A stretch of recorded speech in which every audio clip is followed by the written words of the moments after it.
মনের মতো সিথি পাটি মাথায় নিচে তুলে মনের মতো সিথি পাটি মাথায় নিচে তুলে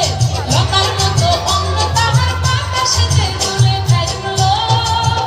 তোর লম্বা মাথার কেশ চিরুল দাঁতে হাসি দিয়া পাগল করলি দেশে খাইলো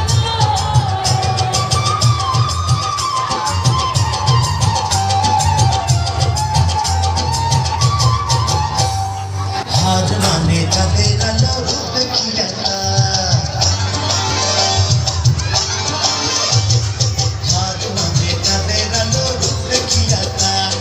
रूपे लक्ष्मी गुणवती रूपेरी बाहर घर गो तोर लंबा माथार केश